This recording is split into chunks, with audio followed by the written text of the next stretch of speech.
जी sir, तो मैं कल से आता हूँ। चलो, इतने दिनों के प्रयास के बाद नौकरी मिल ही गई।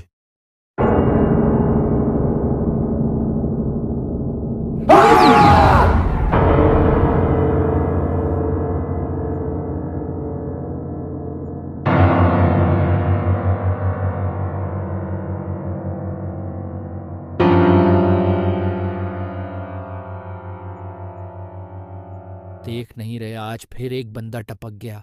फिर से इसके घर वालों को पता दो। लोगों को कितनी बार कहे लेकिन कोई सुधरता ही नहीं।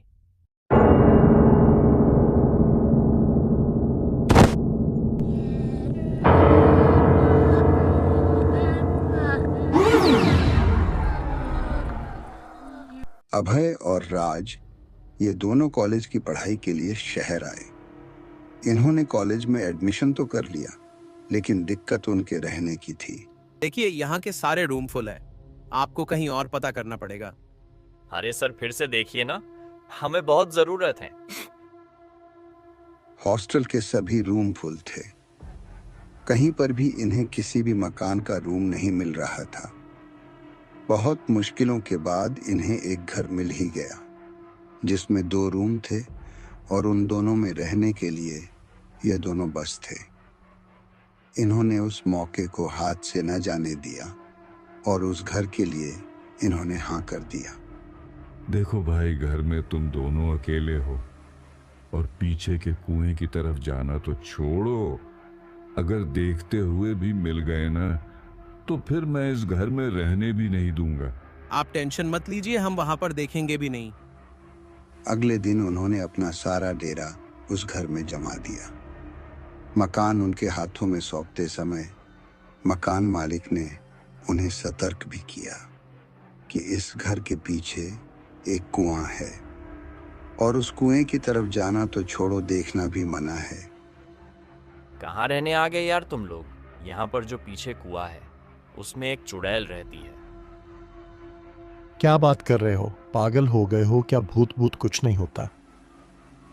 अगल बगल के पड़ोसी राज और अभय से बार बार कहते कि आप जिस घर में रह रहे हैं उस घर के पीछे का कुआं भूतिया है, लेकिन ये दोनों पड़ोस वालों की बातों पर बिल्कुल भी विश्वास नहीं करते।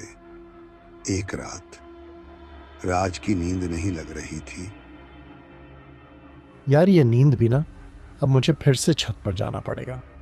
वह उठा और छत पर टहलने के लिए गया और उसे सामने दिखा कि अभय कुएं पर बैठा हुआ है। राज ने उसे बहुत आवाजें लगाईं। अभय, अभय, यहाँ आओ। कहाँ बैठे हो? यहाँ आओ अभय, अभय, यहाँ आ। अरे यार, ये वहां कहाँ बैठा है? मकान मालिक ने मना किया था ना।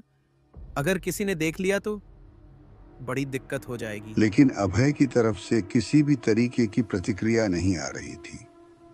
राज छत पर से उतरकर कुएं की तरफ गया और जैसे ही वह कुएं के पास पहुंचा तो वहां पर अभय नहीं था। अरे, अभी ये कहाँ चला गया? तभी राज को पीछे से किसी ने खींच लिया और वह कुएं के अंदर गिर गया। वह बहुत झटपटा आ रहा था, लेकिन उसे कोई अंदर की तरफ कोई खींचे ही जा रहा था। तभी अभय कुएं के पास आया और वह राज के लिए भागता हुआ रस्सी लाया। सांप, सांप, बचाओ! सांप आ गया, बचाओ! सांप काट लेगा, बचाओ! अरे वह रस्सी है। उसने जैसे तैसे करके राज को निकाला और वह राज को अंदर घर में ले गया। नहीं नहीं, क्या हो रहा है? किसने खींचा मुझे? मैं तो बस वहां खड़ा था और फिर ओह नो, कुएं में गिर गया। हाँ, अब ठीक है। आराम करो, मत घबराओ, सब ठीक हो जाएगा। शांति से सो जाओ। और कुछ टाइम बाद वे दोनों सोने के लिए चले गए। राज की नींद नहीं लगी। उसकी आंखों के सामने यही झूल रहा था कि कैसे उसे किसी ने पानी के अंदर खींच लिया। सुबह का समय हुआ, ये दोनों कॉलेज गए और शाम के समय जब ये दोनों कॉलेज से लौट कर आए थकान सी हो रही है, अब तो सोना ही ठीक है। आंखें बंद करो और सो जाओ। हाँ, तो ये बहुत थके हुए थे। इन्होंने शाम का खाना खाया और सोने के लिए चले गए। कुछ टाइम बाद राज की नींद खुली। उसे ऐसा लग रहा था जैसे मानो उसके कमरे के बाहर कोई खड़ा होकर फुसफुसा रहा हो, लेकिन वह डर के कारण कमरे से बाहर नहीं निकला। और ऐसे ही डरते डरते कुछ टाइम बाद उसकी नींद भी लग गई। अचानक से उसे ऐसा लगा कि कोई उसके पास आकर बैठ गया हो। उसने आंख खोलकर देखा तो बगल में अभय बैठा हुआ था। वह एकदम उठकर बैठा। अभय, तुझे क्या हो गया है? ऐसा क्यों बैठा है? कुछ बोल तो। 1 मिनट, तू अभय ही है ना? तभी कमरे का दरवाजा खटखटाने की आवाज आने लगी और बाहर से अभय की आवाज आ रही थी। उसने दरवाजे की तरफ देखा और फिर वो जैसे ही अभय की तरफ देखने लगा तो वहां पर कुछ भी नहीं था। वह भाग कर गया और दरवाजा खोला। अभय डरता हुआ कमरे के अंदर आया और उन्होंने दरवाजा लगा लिया।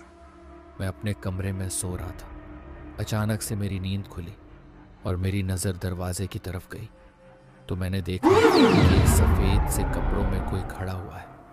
और मैं जैसे ही पलकें झपकाई तो वह आकृति वहाँ से गायब हो गई। मैंने इसे अपना वहम समझा और मैं करवट बदल कर सोने लगा। मुझे बहुत ज़्यादा ठंड लग रही थी और मैं अपनी आंखें बंद करके सोया था। और जैसे ही मैंने आंखें खोली तो सामने देखा कि वही आकृति फिर से खड़ी हुई है। और मैं उठने के लिए जैसे ही सीधा लेट तो वह आकृति मेरे ऊपर आकर बैठ गई। उसके बाद मैं जैसे तैसे करके वहां से भागा और यहाँ पर आया। उन्होंने इतनी बात की थी कि दरवाजा फिर से खटखटाने लगा। वे दोनों बहुत डर चुके थे और डरते डरते कुछ टाइम बाद वे दोनों सो गए। अगले दिन उन्होंने अपना सारा डेरा उठाकर गांव में जाना ही बेहतर समझा। राज बताता है कि आज भी जब उसे पल की याद आती है तो उसके रोंगटे खड़े हो जाते हैं।